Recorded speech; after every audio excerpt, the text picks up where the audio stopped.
అదేవిధంగా చూడ పాపం పవన్ కళ్యాణ్ గారికి 30,000 మంది మిస్ అయినారు అని చెప్పి ఇంటెలిజెన్స్ ఎవరో సోర్స్ చెప్పారు.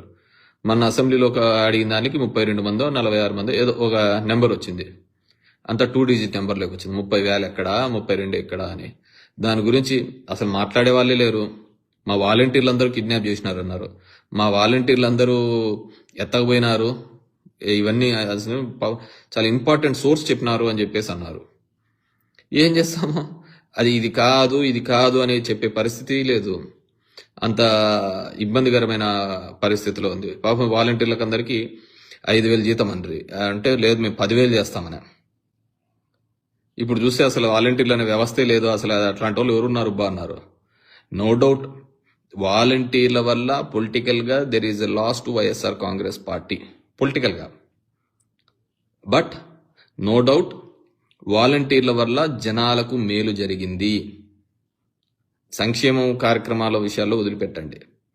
కోవిడ్ లాంటి సంక్లిష్టమైన పరిస్థితులలో కూడా ఏ మనిషి నీకు తోడు లేకుండా, ఏ మనిషి నీకు అందుబాటులో రానప్పుడు నీ తోడబుట్టిన వాడు, నీ బావ, నీ బావమరిది, నీ తల్లిదండ్రులు కూడా తోడు లేనప్పుడు ఈ వాలంటీర్ అనే అతను ఒక తోడుగా నిలిచాడు. ఈ సచివాలయ వ్యవస్థ అనేది తోడుగా నిలిచినాడు.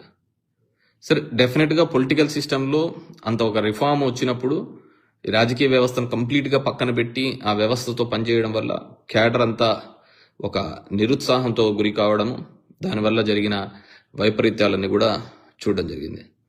సో ఆ విధంగా ఉంటుంది వీళ్ళ పరిస్థితి కూడా. సో ఈరోజు అదాని దానిలకి సంబంధించి ఇది నేషనల్ ఇంట్రెస్ట్కి సంబంధించినది. ఇప్పుడు నేషనల్ మీడియాస్లో అన్నిట్లో మాట్లాడుతున్నారు. ఏమిటి అన్ని దానిలో కూడా చెప్తున్నారు. It's a beautiful opportunity for Chandrababu Naidu, కూటమి ప్రభుత్వానికి. ఖచ్చితంగా అదాని మీద సిబిఐ ఎంక్వైరీ వేయాలి.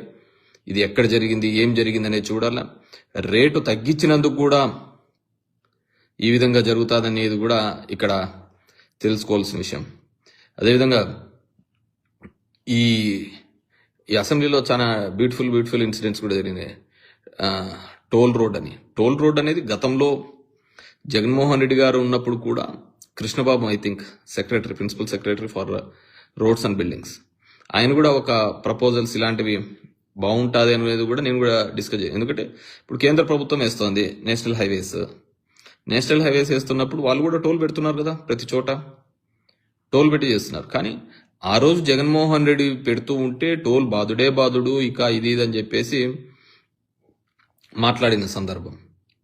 కానీ ఈరోజు చూస్తే అదే టోల్స్ అని తీసుకొని రావడం. డెఫినెట్ గా రోడ్స్ అనేటివి ఇంకోటి అనేది ఇట్స్ కంటిన్యూస్ మెయింటెనెన్స్ గా ఉండాలి అంటే మాత్రం టోల్స్ అనేది ఉండాలి. ఇప్పుడు జరుగుతోంది టోల్స్. ఇప్పుడు గవర్నమెంట్ ఆఫ్ ఇండియా చేస్తోంది, ఎన్హెచ్ఏ ద్వారా చేస్తుంది, లేకుంటే మూర్తు ద్వారా చేస్తుంది. అది లేదు స్టేట్ గవర్నమెంటే చేస్తామంటోంది. మరి వీ హ్యావ్ టు సీ గతంలో ఈ స్టేట్ గవర్నమెంట్ వల్ల చేసేది ఏ విధంగా చేస్తుంది, ఏ విధంగా ఎలా ముందుకు పోతుంది అనేది చూడడం జరుగుతుంది. సో నేను అనేది ఏంటంటే గతంలో ఆ పని జగన్మోహన్ రెడ్డి గారు చేసినప్పుడు తప్పు అని రాసిన పత్రికలు ఈరోజు కరెక్ట్ అనే విధంగా రాస్తున్నాయి. ఇప్పుడు వ్యవసాయ మీటర్లు బిగిస్తూ ఉంటా సందర్భంలో, లేకుంటే ఈ మీటర్లు బిగిస్తున్న సందర్భంలో అవన్నీ ఉరితాళ్ళు అని రాసిన సందర్భంలో నేను ఎక్కడో పేపర్లో చూసా, ఈనాడు పేపర్లోనే అవన్నీ రైతులకు ఉరితాళ్ళు అని రాసిన సందర్భంలో మళ్ళీ అదే ఈనాడు పేపర్లో అబ్బా ఎలక్ట్రికల్ మీటర్లు వచ్చేసాయో వచ్చని రాసినారు. అంటే అదొక పండగలాగా, అదైతే పాపంలాగా, రెండు ఒకటే విధంగా రాయాలి కదా. సో అదే ఈ ఎలక్ట్రికల్ మీటర్స్లో అదేవిధంగా అప్పులు చూసినాం.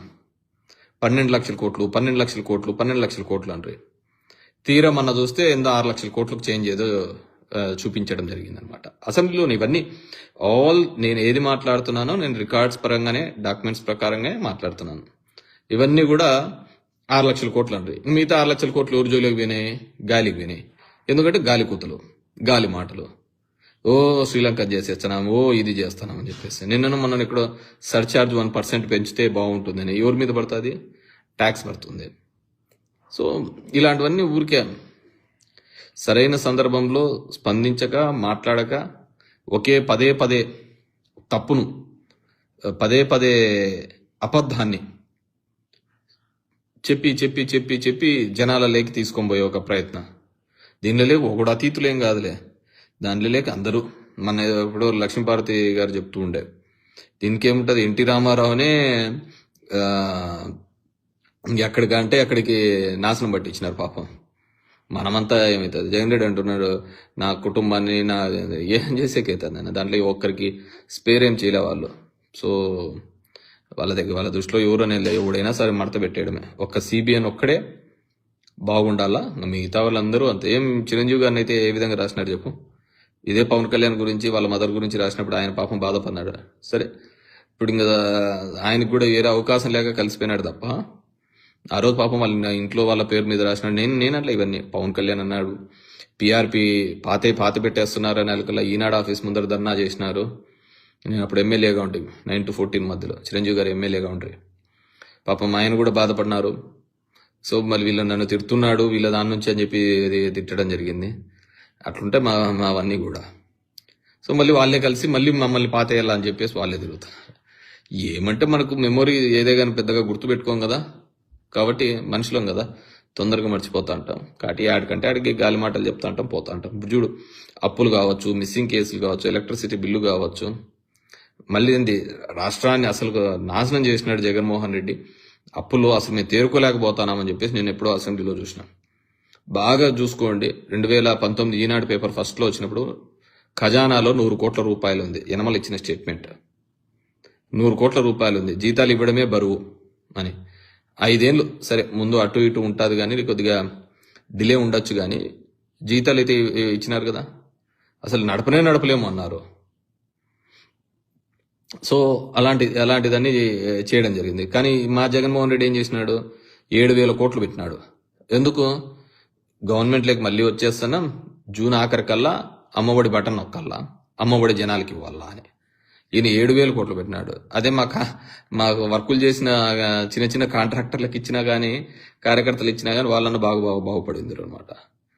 జనాలకు మెయిల్ చేయాలా అని చెప్పేసి 7,000 కోట్లు పెట్టినాడు. 7,000 కోట్లు అది ఆటికి పోయినాయి, ఇంతవరకు ఒక పథకం లేదు, ఏంది లేదు. అప్పులు ఇప్పటికే 57,000 కోట్లు చేసినారు, ఏం చేస్తున్నారో ఏమో తెలియదు. ఈయన ఆలోచన అట్లుంది. ఆయన 100 కోట్లు పెట్టినాడు. దీంట్లో చంద్రబాబు ఎంత స్మార్ట్ అంటే అతను తెలిసిపోయింది 2019లో గవర్నమెంట్ రాదని. జగన్మోహన్ రెడ్డికి తెలియలే, ఖచ్చితంగా వచ్చేస్తున్నాము విత్ బిగ్ అని చెప్పేసి. అందుకే 7,000 కోట్లు పెట్టి అది అమ్మఒడి కోసం అని పెట్టడం జరిగింది. తీరా చూస్తే అది ఎవరికి పోయినాయో తెలియదు ఇప్పుడు అనమాట. సో ఆ విధంగా ఉంటా ఉంటుంది అనమాట. సో ఈ అబద్ధాల గారడి మీద దీనిల మీద సో మల్టిపుల్ ఆపర్చునిటీస్, ప్రతిసారి కూడా దాన్ని ఏ విధంగా వినియోగించుకుంటాము ఏ విధంగా అనేది ఇదనమాట. ఇప్పుడు మా సోషల్ మీడియా వాళ్ళను కూడా అరెస్ట్ చేస్తున్నారు, ఇది చూపిస్తున్నారు. నేను రిక్వెస్ట్ చేసేది ఏంటంటే కూటమికి, దయచేసి ఎక్కడైనా కానీ ప్రతిపక్షం అనేది మాట్లాడకపోతే, మనల్ని ఎత్తి చూపకపోతే ఆ నష్టము ప్రతిపక్షం కంటే పాలక పక్షానికే వస్తుంది. ఈ విధమైన మ్యాండేట్స్ 151 సీట్లు కావచ్చు, 164 సీట్లు కావచ్చు, ఈ మ్యాండేట్స్ అనేది డెమోక్రసీకి చాలా ప్రమాదకరం. ఎందుకంటే చంద్రబాబు మన ఎప్పుడో వినేది కూడా చూసిన, నాకు అన్ని తప్పుడు సంకేతాలతో తప్పుడు మాటలతోనే నేను 14 నుంచి 19లో మోసపోయినాను, అందుకే ఓడిపోయినాను అని చెప్పేసి ఏదో వినడం చూసిన అనమాట.